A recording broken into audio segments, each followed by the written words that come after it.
कहते हैं जिसके कानों में मृत्यु भी भय फूंक दे, वह नाम है महाकाल। एक बार यमराज ने भी भगवान शिव से कहा था, भोलेनाथ मृत्यु मेरे हाथ में है, पर मैं भी अंत आपके चरणों में ही है।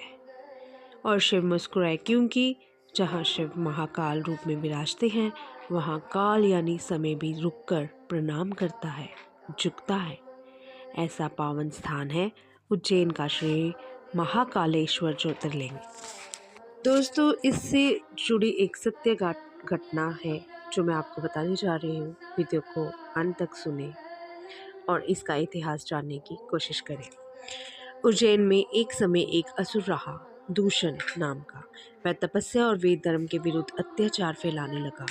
भक्तों ने यज्ञ किए पर शांति ना मिली। उसी समय अवंती क्षेत्र में एक शिव भक्त वृद्ध अपने परिवार के साथ भक्ति में लीन रहता था। दूषण के सैनिकों ने जब उसके घर पर आक्रमण किया तो उस वृद्ध ने शिव का ध्यान लगाकर कहा, महाकाल अब रक्षा आपकी ही है। और तभी मान्यता है कि पृथ्वी फटती हुई सी प्रतीत हुई। भयावह गर्जना के साथ स्वयं भगवान शिव महाकाल रूप में प्रकट हुए। त्रिशूल ऊंचा, नेत्र अग्नि समान और चारों ओर काल की ऊर्जा। उन्होंने दूषण का संहार किया और भक्तों को आश्वासन दिया, मैं अवंती में सदैव प्रकट रूप में रहूंगा और भक्तों की रक्षा करूंगा। तभी से यहाँ महाकालेश्वर ज्योतिर्लिंग की स्थापना मानी जाती है। एकमात्र ज्योतिर्लिंग जो दक्षिणाभिमुख साउथ फेसिंग है, यानी ये संहारकर्ता रूप का प्रतीक माना जाता है। कहा जाता है महाकालेश्वर का इतिहास 3 कालों को पार करता है, जो कि प्रागैतिहासिक, पौराणिक और ऐतिहासिक। शिव पुराण, स्कंद पुराण, वायु पुराण सभी में इसका विस्तार किया गया है। सम्राट चंद्रगुप्त विक्रमादित्य, भोजराज और मराठाओं ने मंदिर का पुनर्निर्माण करवाया था। आज जो महाकाल कॉरिडोर है वह दुनिया की सबसे भव्य शिव कॉरिडोरों में माना जाता है। और यहाँ की सबसे अनोखी परंपरा भस्म आरती, जहाँ सुबह सुबह बाबा महाकाल को चिता की भस्म से अभिषेक किया जाता है। ये परंपरा दुनिया में और कहीं नहीं है। चलिए दोस्तों, बात करते हैं तीसरा ज्योतिर्लिंग आखिर है कहाँ, स्थित कहाँ है।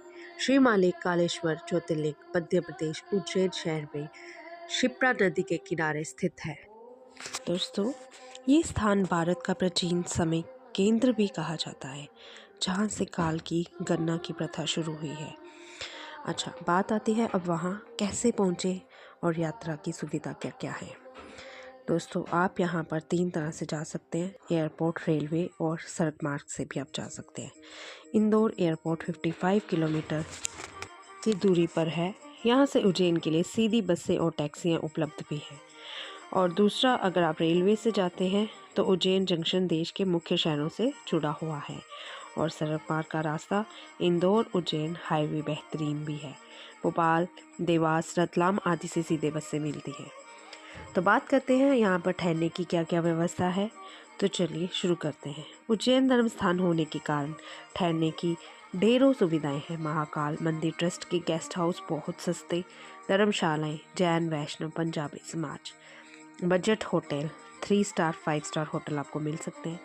महाकाल कॉरिडोर के पास एसी पारिवारिक कमरे वो भी वहाँ पर आपको मिलेंगे। जगह स्वच्छ, सुरक्षित और सुविधाजनक भी है।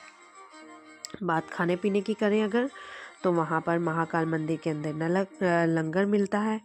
लंगर के साथ साथ आपको निःशुल्क चाय, पानी और स्थानीय सात्विक थाली, पूरी, सब्जी, बहुत से जगह पर आरओ वाटर उपलब्ध भी मिलेगा आपको। जी हाँ दोस्तों, विशेष बातें इस मंदिर के बारे में क्या क्या है। ये अकेला ऐसा ज्योतिर्लिंग है जहाँ शिव जीवित जागृत स्वरूप में पूजे जाते हैं। यहाँ की भस्म आरती दक्षिणमुखी ज्योतिर्लिंग और महाकाल क्षेत्र की दिव्य ऊर्जा इसे संपूर्ण भारत में अद्वितीय बनाती है। कहते हैं यहाँ आने से अकाल मृत्यु, भय और ग्रह बाधाओं से मुक्ति भी मिलती है और भक्तों को मिलता है साहस, शांति और सुरक्षा का वरदान। जी हाँ दोस्तों, अगर आपने जीवन में अभी तक महाकाल के दरबार के दर्शन नहीं किए तो एक बार ज़रूर जाइए, क्योंकि वहाँ सिर्फ दर्शन नहीं होते, वहाँ आत्मा जागती है और मन शांत होता है और ऐसा लगता है जैसे समय भी आपके लिए रुक गया हो। सो मेरे साथ अंत में बोले हर हर महादेव। तो महादेव के ज्योतिर्लिंग में एक बार हाजिरी लगाना ना भूलें। सो दोस्तों, फिर मिलूंगी नई सोच, नई कहानी और इतिहास के साथ। तब तक के लिए धन्यवाद।